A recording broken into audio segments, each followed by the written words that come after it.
Obviously, as the investigation unfolded, did you have people take pictures of the location? Our crime scene came out and photographed and processed the scene. All right, and in this photograph here, as part of the presentation, are these essentially how the cars were there when you arrived on scene? When I arrived on scene, that's how they were, yes. And would this essentially be called the final resting of the vehicles? Correct. That's what we call final rest, yes. Okay, and obviously on the left, we see that was the Ford Mustang driven by Cameron Herron, correct? Correct. And on the right was that, what was described as the gold Nissan Altima. Correct. And then the next photo here is this just showing a different angle looking north up Bayshore where you can see the stroller off in the distance ahead of the Mustang.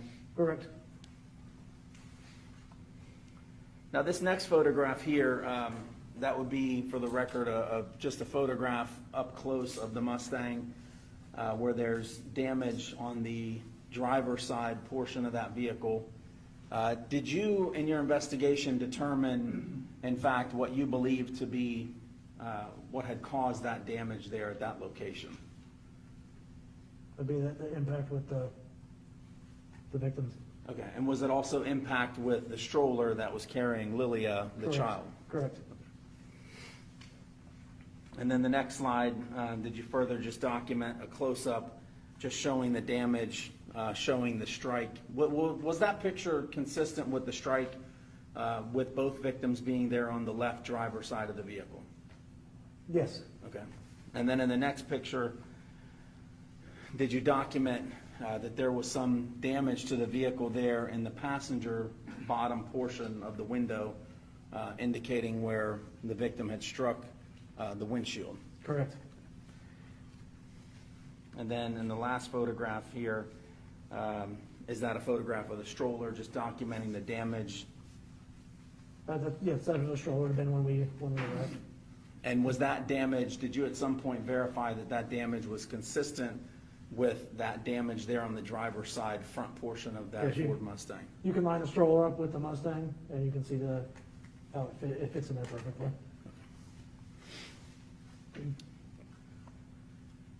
In this next slide, at some point, did you observe video surveillance that was retrieved that was taken right near where the crash had occurred? Yes, I did. All right, and then did someone from Tampa Police Department eventually try to enhance or zoom in on that portion that we're seeing there in between the trees? I did. One of our forensic techs. All right, and if you can just describe to us, before I play it, essentially kind of what we're going to be looking for here before I play this video. And that would be looking kind of southeast on Bayshore. So northbound lanes are going to be, where your green boxes, you're going to see, that's after the crash. Come through that green box area there, and the two cars will. All right, so what we're seeing there as far as like the reference point of that gazebo, just beyond that gazebo across the street through those trees, is that essentially where the impact had occurred? Yes. And the bottom portion of that video that's enhanced showing in between those two trees, is that where we'll see the two vehicles come through and pass through prior to the collision? Yes. I'll go ahead and play this at this time.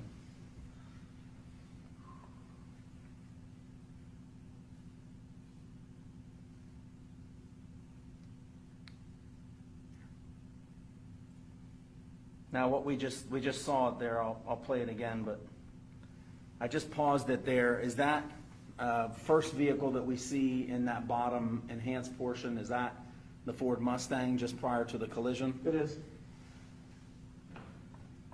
And then, I couldn't stop it, but let me play it again, but the vehicle that we see right behind him, is that the Nissan Altima? It is. And did you determine during your investigation that those vehicles, based on this video and based on the witness statements, appeared to be very close to each other prior to the impact? They were. Okay. But was the Ford Mustang the vehicle ahead of the Nissan Altima? The Mustang was in front, yes. And in this case, there wasn't any evidence, and nor does the court believe that there was any specific intent to do harm, in this case, to the victims. But there was intent to drive at an egregious speed, 102 miles an hour, regardless of the consequences and regardless of who that ended up harming.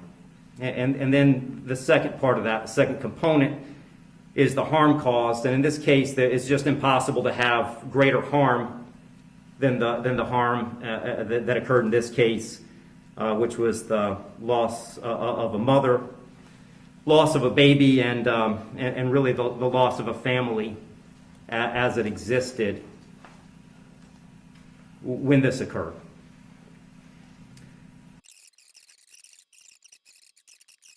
And the court doesn't find that either the minimum or the maximum is appropriate in this case. I've said it several times, the serious nature of the offense, egregious nature of the conduct, and mostly the harm that's been caused prevent me from putting this as a bottom of the guidelines minimum case.